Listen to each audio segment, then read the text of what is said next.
Imagine you were in school when all the phones in the classroom buzzed at once. The students grew agitated, some peeking at their phones while others looked at the teacher for permission first. You opened yours and saw an alert. Rioting in the streets. The movement for infected rights had escalated and violence was spreading throughout the city. The alert urged people to stay indoors and avoid the chaos outside. The students started to chat among themselves, half apprehensive, half excited to have something out of the ordinary to punctuate their day. The teacher tried to bring order back, but it was futile. Nobody had the mind to study when events this big were happening right outside these walls. The intercom blared, and the school's principal told everyone to stay in their classroom for the time being. Someone would go around the school to lock the doors. Everyone should bunker up and wait for the rioting to settle down. For a moment, nothing disturbed the chatter in the classroom. You found your friends, and their proximity offered a measure of safety. For a moment, you believed everything would be alright. The sound of breaking glass reverberated in the distance. The rioters were inside the school. They weren't the angry mob you expected. Rather, they were organized, methodical. A towering figure led them. They separated teachers from students and kicked the adults out of the school. They said it was for your own safety, that the adults would try to be heroes and fight their way free without realizing that would put all of you at risk. Better stay put, do as they say, and you might survive the next few days. And yet, that was the extent of the rioters' interventions. They squatted the entrances, preventing anyone from entering and leaving, yet left the students free to roam the schools as they saw fit. Hours passed. Some students broke through a window and jumped from the second floor to escape. By nighttime, you could see the skyline of the city colored in red, clouded with smoke, fires in the distance, and a distinct lack of cell phone network. The realization dawned on you that even though you could escape as others did, it might be safer to remain here than to face whatever was happening outside. Lada pulled on your sleeve. She was hungry. She usually kept plenty of snacks in her backpack, but had gone through most of them during the day. She would run out before long. You headed to the cafeteria. Some other students beat you to it. They stood guard around their loot and glared at anyone daring enough to ask for a bite. You asked, still, but they screamed at you to leave. Or offered tribute, whatever that meant. Vika didn't take their bullshit, and she rushed them. She got beaten for her trouble, but the momentary distraction gave the chance to several bystanders to run in and grab the first thing they could reach. You and Lada were among them. You threw as many sandwiches and packaged meal as you could in your backpack before a bully could intercept you. On your way out, you pushed a student away from Vika, and the three of you retreated to a safe corner at the library. Vika was bruised, but smiled triumphantly at the raid well done. During the next few days, the cafeteria became a real battlefield. Control of the pantry shifted to whoever was strongest and most desperate that day. Security tightened, factions formed, violence escalated. All the while, the rioters kept people away from the doors. And the city kept burning. Such passed the next 2 weeks. One day, the rioters took action. They rounded up every student to the gymnasium, commoners and nobles alike. The tall leader was nowhere to be seen, and instead there was a manic kid in the white. He said everyone needed to migrate to a different, larger school. Food supply would be centralized there, making it easier to support and protect the students. His grin was sadistic, but the allure of food drew everyone after him. The school, Peterheim, was home to your neighbor Sonia. She was strong enough to keep the bullies in her school in check. She could offer you protection. It was that silver lining that kept you moving forward. Lada held your hand tightly all the way there. The welcome wasn't as warm as you had hoped. Peterheim had been sequestered just like your own school, and chaos had had time to grow rampant here too. Only the influx of students from several different schools kept the residents civil and wary in the first few days. That feeble peace wasn't to last. The noble kids grew more and more organized under a single leader, Natalia. Whereas before most factions were only as big as what food they could acquire, 5 or so people at most, now most nobles had each other's back, numbering several dozens in total. One of them came to your group to invite Vika into their fold. Not you, not Lada, only Vika. Something about worthless trash dragging her down. It was disgusting. You kicked them out of the room before Vika could give an answer. Without the rallying figurehead of their own, the commoners were left to their own devices.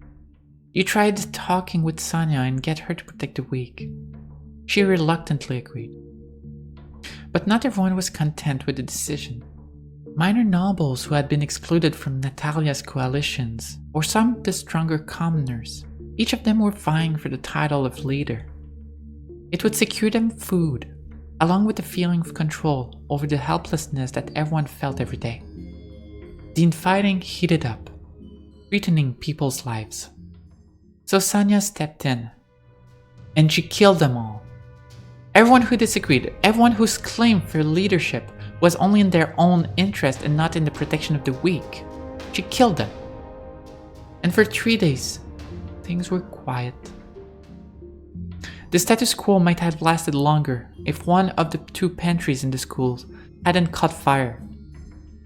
Some psycho's idea of taking down everyone with them. If they couldn't eat, then nobody else would. It was then that nobles went on the offensive. It was simple math. If there wasn't enough food for everyone, then the poor needed to be sacrificed for the rich to live.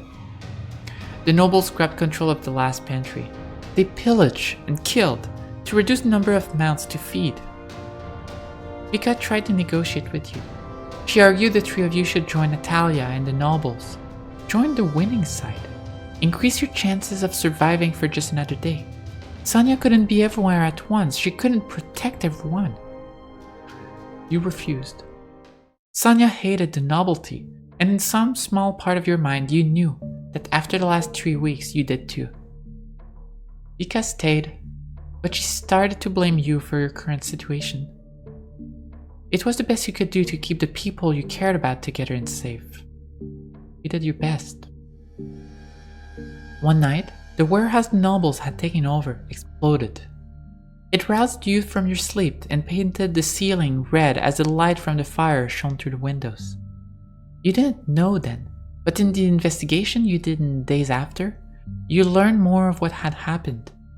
Sonia had sneaked into the nobles' warehouse, hoping to reclaim the last food reserves. There was a fight. A bag of flour was torn open and thrown around in the brawl. Someone was careless, and a candle was knocked over. The explosion blasted what little hope remained on both sides. Seeing the plight of the nobles trying to put out the fire, Vika went to jump from the window to help them. Except it was a 4th floor window. Without thinking, you grabbed her shirt as she slipped out, trying to keep her from breaking her legs in the fall. However, in doing so, Vika lost all momentum and control over her descent. Where she might have been able to climb down carefully on her own, she was now clinging for dear life to the windowsill, her feet not finding any purchase on the smooth concrete. Vika begged you to save her, but she was going to them. She wasn't one of yours anymore, but one of them. Without a word, you release your hold on her shirt, and you watch her fall. More students were killed in the following days than all the previous ones combined. The infighting continued long after the rioters left the school, as though the students enjoyed blood and gore. You were numb to it all. It had become the norm. Lada sometimes left you on your own, only to come back later with some food. Cooked meat most of the time, but also rarely bread and candy bars. You didn't have the energy to ask where it came from.